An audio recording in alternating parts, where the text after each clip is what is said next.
Hello, stolen cousins. Let's get right into it. So, SSG animations 2 instead of the normal 3. Quick video, something quick and slight. It's okay though, because I always tag a video at the end. So, if you want to watch that video at the end to, make up for the rest of this video, so be it. You know? 2 true dash cam horror stories caught on real car cameras. So they're about to get juicy. Let's get into it. Like the video, and let's go.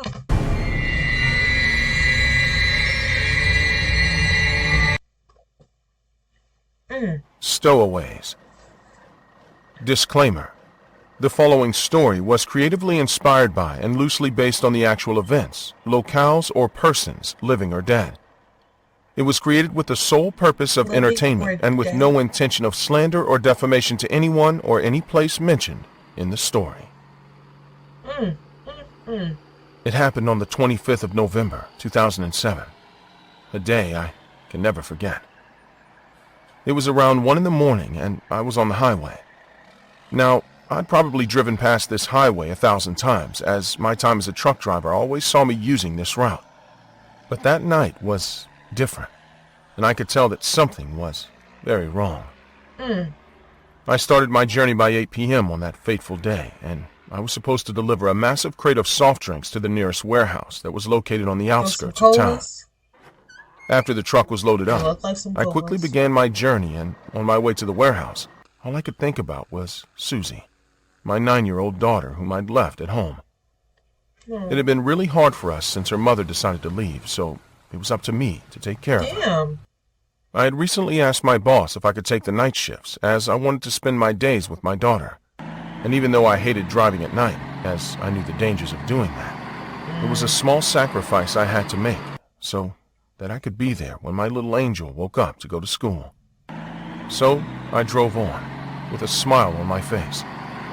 Everything went fine at first, as I remember putting on the radio to listen to my usual station. The station was talking about a recent slew of attacks on the roads, but no one had managed to identify the assailants.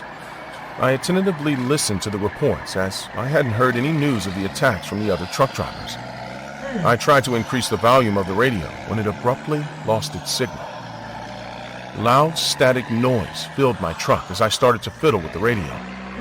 The radio had been acting up recently, and I'd meant to fix it, but just didn't have the time. I tried to turn it off and on again, but that's when out the corner of my eye, I saw something that shocked me. I slowed down the truck as I thought my eyes were playing tricks on me, but after getting a good look at it, I knew I wasn't mistaken. Laid out before me were a couple of cut-down trees blocking the highway path. Now, this would have been normal if the highway was surrounded by trees, as it wasn't uncommon for a tree to fall by itself and block the path. But there weren't any other trees in sight, so it was clear to me that someone had purposely put it there to block the path. They drove a tree out there, as I didn't know why the path was blocked or what was going to happen next. I thought about going back, but I had already spent 5 hours on the road, and I knew going back to use a different route would cost me more time. I also knew the warehouse I was supposed to deliver the goods to was really close. I thought about it for a couple of minutes, and against better judgment, I decided to continue forward. I slowly hit the gas as I wanted to make sure I drove over the trees softly. I didn't want to drive slowly, but I knew doing that made sure the goods weren't compromised. Unfortunately, that was another costly mistake, as right when I was about to cross the trees, I saw them. Numerous men holding metal pipes and rocks immediately emerged from the darkness. The sight of these people made my heart jump, and I instantly froze. My mind started to race as I wondered what they were going to do to me, and that's when I watched in horror as they all attacked my truck. The men at the front tried to take out my headlights, and I heard them violently striking the front of the truck with their metal pipes. The men who held bricks and rocks then started to throw their projectiles at my windows and windshield. It didn't take long before my windshield's glass gave out, and I felt a hard brick strike my head. The pain was unbearable, and I could feel the blood from the wound on my head dripping into my right eye. My vision then became blurry, and a searing pain ran Girl, through my close entire body. that eye. I could hear them on the sides of the truck now, and I was scared shitless. But even with all this happening, all I could think about Was my your daughter, baby Susie? Yes. I knew I couldn't die here, as I was the only one she had left. Her mother had already abandoned her. Exactly. I wasn't going Come to on leave her now. too, so I steeled my resolve. Oh. I hesitated to do this at first, as I didn't want to kill anyone. But I knew at this moment it was What's either my with life them or theirs. people? So I gathered the strength and honked my horn. I did that as a warning, as I knew I wasn't going to stop now. So with no hesitation, I hit the gas. The truck started moving forward, and I watched them all scatter as I made my way for the trees. Driving over the blockade was a rough bump, and I heard the goods in the back jolt and fall, but I didn't care. I knew I had to do anything to get out of there. They just some cold. I finally made my way past the trees, and for a second, I thought the worst was over. But that's when I heard loud thuds outside the truck. I then looked through my window to see a crazy-looking man holding onto the door of my truck like a psychotic stowaway. His eyes were bulging red, and he held a jagged rock in his left hand. Luckily, the window on my door wasn't completely broken like my windshield, but it was still severely cracked. And even though the window was closed, the man's screams reverberated through the entire truck as he screamed the words, "Stop the truck or I'm going to send you straight to hell." Fear filled every inch of my body now. But I didn't let that stop me, as I kept hitting the gas. Seeing I wasn't going to listen to him, the crazy man then lifted the rock and brought it down with all his strength on my window. I wasn't surprised when the window gave in, as it was already severely cracked from the last attack. I knew I couldn't take another blow to the head like the one I had gotten earlier, so I handled the wheel with one hand and I maneuvered his attacks with the other. I managed to get him to drop the rock, and that's when he started to force his hand on the wheel to get the truck to stop. I'd lost a lot of blood now from the wound on my head, and I knew I couldn't do this all night. I racked my brain looking for a solution, and at first I thought about violently swerving the truck to shake him off, but I knew I could hurt someone else if I did that. I was desperate now, as I knew I had to do something, and that's when I remembered a detail that saved my life. Having traveled this route before, I knew that a few minutes away from the warehouse was a police station. So I mustered every ounce of strength left in my body, and I made my way there. It didn't take long for my assailant to realize what was going on, and right before we reached the station, the man finally let go of the truck. I watched in horror out of my partly broken rearview mirror as I could see my assailant fall and tumble on the hard asphalt. Shockingly, the speeding cars on the road managed to stop in time before they could run him over. I figured my assailant was already dead now, as it was a pretty hard fall. But to my surprise, I saw the man get up and hobble out of sight. Crackhead. The cops in the station had already heard all the commotion, and a couple of them started to chase the man. The remaining officers who didn't go after him stayed behind to help me. As I came out of the truck, I started to stutter the words. I was viciously attacked by a group of men. It's all on my dash cam. I proceeded to get the device when I suddenly felt woozy. I then fell to my knees as they all surrounded me.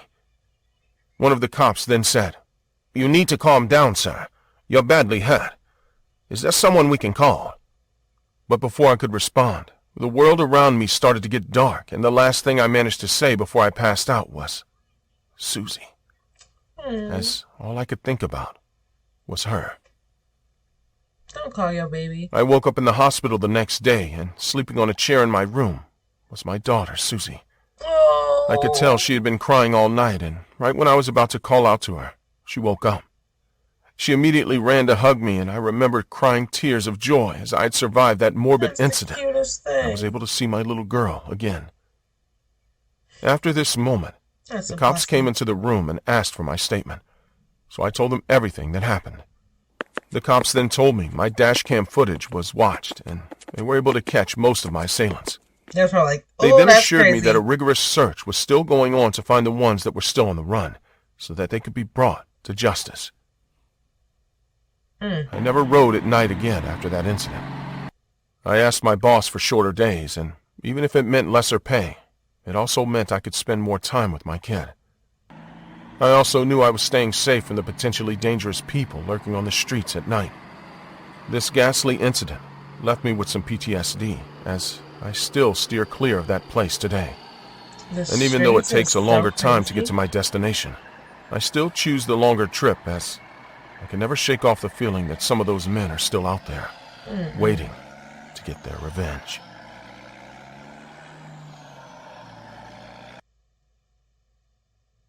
As soon as I woke up, I knew there was something off about that day.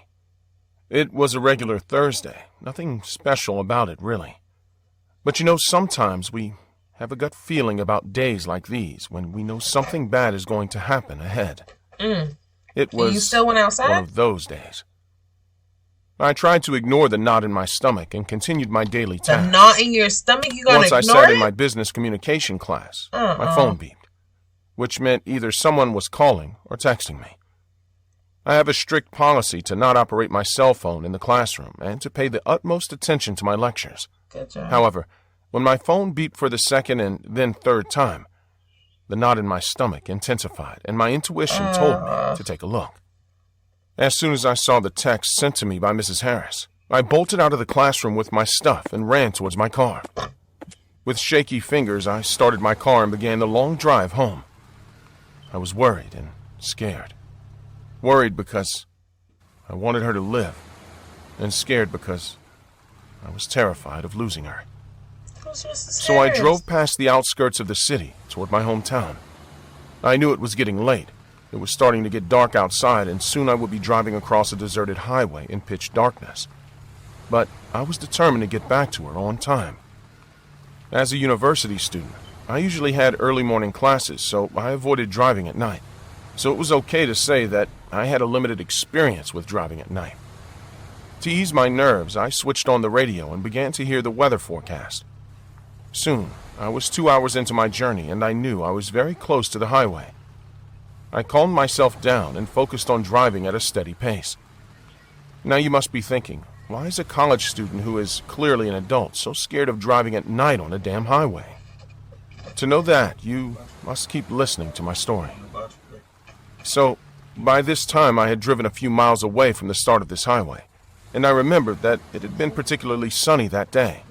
That's why there was no chance of a storm or any accidents caused by a storm. Then, why was there a fallen tree in the middle of the highway? While I looked at the tree about 300 meters away from my car, I had unconsciously slowed down a bit. That's when I saw the first person appear about 200 meters away from my car. Then there were 3 more whom I spotted in the rearview mirror. For a second, I was baffled as to what to do. I knew what was going to happen to me if I didn't act fast. Keep going. Their trick had worked, and I had already slowed my car enough for the people to approach me. Every second I wasted thinking about the right move was used by the people to advance on my car. Soon, the highway was full of people, and the only way to escape and go home alive in one piece, to see her, was by driving straight ahead. I know my car was hardly capable of running over a fallen tree, but I had to take the chance. After all, I was a broke college student who couldn't afford anything better than a beaten-up Honda Civic. As soon as I put my foot on the gas, the first stone collided with the back door of my car. I thought it would leave a dent. The first stone was followed by another, and then more. One of the guys managed to aim at my passenger side window. It broke, and the glass shattered on the passenger seat. I paid no attention to it and sped the car, ramming it over the fallen tree. It hit the base of my car, and a loud thud could be heard. The people were now furious that I was trying to escape. The mob started chasing me on foot, throwing stones, metal pipes, pieces of wood, and even rotten food at my car. I didn't even look back. I just kept driving until I reached my hometown. As soon as I parked my car in front of my house, I ran upstairs towards my grandma, who was fast asleep. Mrs. Harris sat beside her bed, reading a book. "How is she? I drove here as soon as I got your text," I asked Mrs. Harris. "She is fine. It was just a fall in the garden. She hurt her hip pretty bad, but why you got luckily I her saw in the her damn and took her to garden? the hospital," she replied. Girl, don't Hey, make me Justin. beat your ass. "Why are there pieces of glass on your sweater?" Mrs. You Harris almost inquired. died. Mrs. Harris, And you got my nana I drove outside on in the the highway. garden. Girl, It stop. was them, I told her. She immediately understood what I meant. Them who? "Thank God nothing happened to you. Did you report the incident?" she asked me again. I didn't, Mrs. Harris. I do not see the use of it. I was tired and worried to death about my grandma. Okay, I'm almost done. Mrs. Harris, our neighbor, had texted me during my lecture that my grandma had fallen in the garden and she was being rushed to the hospital. You see, I do not have Make me parents, sick. as they both died when I was too young. Oh, My grandma raised me and looked after me, and now it was my turn. As I went to my room after making sure that my grandma was fine, the whole highway incident flashed in front of my eyes. The men who attacked me were called the Faceless People and were famous in our state for attacking vehicles traveling on that highway at night. They were called Faceless People not because they had no face, but because no one could ever make out what they looked like and no one knew anything about them. It was as if they were off the grid and lived in their own day and time and somehow appeared on the highway at night. That's all. There were at least 5 to 7 reports of the Faceless People attacking vehicles on that highway every week, but the cops were unable to catch anyone.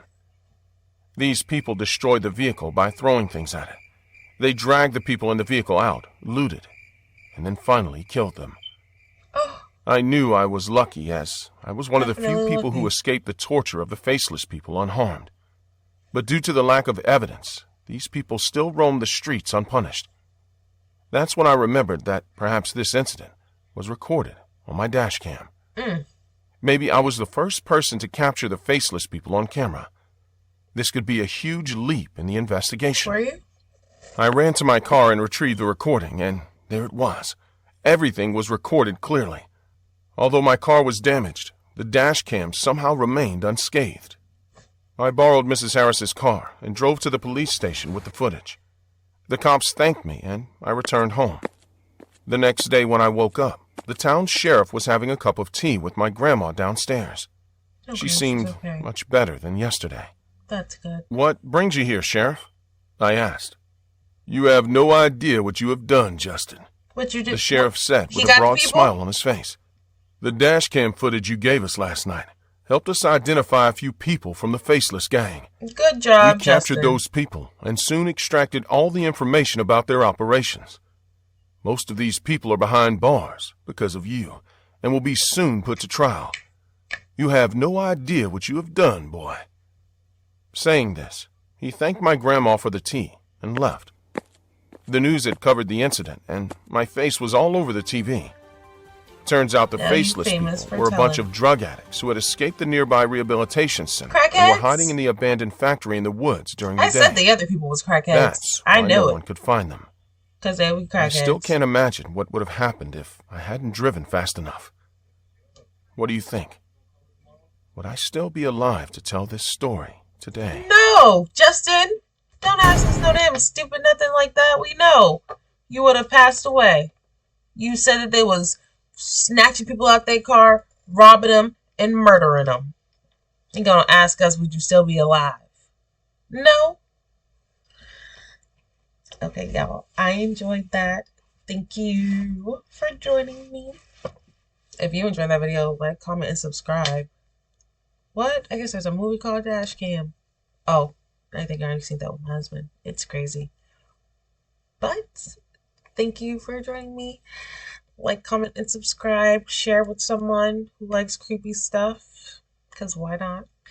And if you like creepy video games, go check out my Devil in Me gameplay. I have to finish the rest of that game. I keep saying it. I'll do it. But, I don't know. I killed a few people. So I'm a little upset about it. Even though I'm gonna play the game over after playing it. But I still have to get to playing it the first time. So, bye. Love you guys. And, yeah. Bye.